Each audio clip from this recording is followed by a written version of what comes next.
Good day, traders. I'm going to show you the NFP that happens on the 3rd of September. As you can see,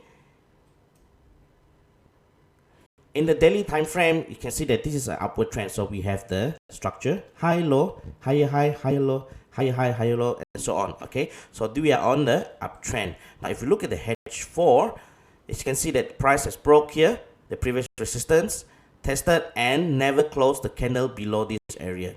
So we can know that the price has rejected this area very strong and is going upwards. Okay, so how do we use the NORA entry? In this case, let's look at the H1 time frame. We cannot see any setup over here. Now let's move on the M30 time frame. Nothing much going on. Okay, good guys. I found something on the M15 time frame. As you look at the M15 time frame, we can see that there's a potential SNRC1 setup. So I'm going to draw the SNRC1 setup. So we mark the base, right? The Rayleigh base rally. So which is the Rayleigh base rally? The Rayleigh base rally would be this red candle. Okay. At the same time, if we move to the candlestick chart, if we move to the line chart, this will be a resistance, capital letter A. So we go back to the candlestick chart. This is a potential SNRC1 setup. So what we can do before price even react is we can draw trend line. All right. So like we said, always said trend line can always be T buy. Don't have to be exactly. So let's say if you're not sure, you can just draw multiple trend line. Multiple trend line. Okay, guys, multiple trend line like this, right? So whichever price reacts, then we know that it could react around this area because we treat the trend line as a confluence only. It's not even as an entry point or a setup. All right, guys.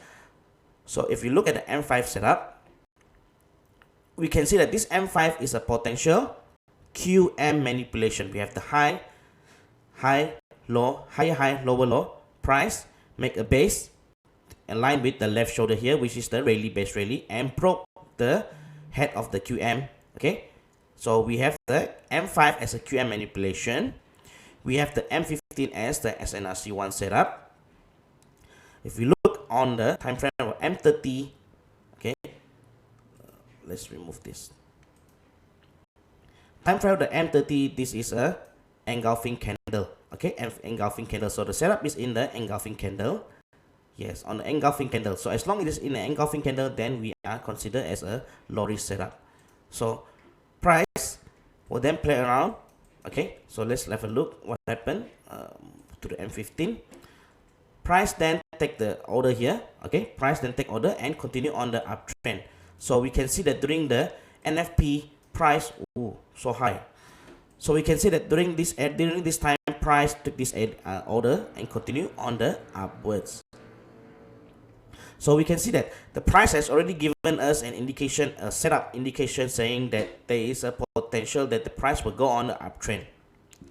Now, how do we identify that? Like I said earlier, if we go on to the daily time frame, it's on the uptrend structure. We have the high, low, higher, high, higher, low, higher, high, higher, low. Okay, and if we draw the danger zone in this area, this is considered as our danger zone. Okay, so here, so price has not react to this danger zone before it took our order on the M15 time frame. Therefore, our price is still considered low risk. Okay, guys. So if this price has not taken our order, but price has touched this danger zone on the daily resistance, then it is considered as a high risk setup. We do not put our pending order anymore. We shall delete our pending order. So I hope this is some of the few example that we can trade during the big news. So on the next NFP, which is in October, hopefully I can share something, then we can all learn together as a forward testing. So I'll see you soon, guys.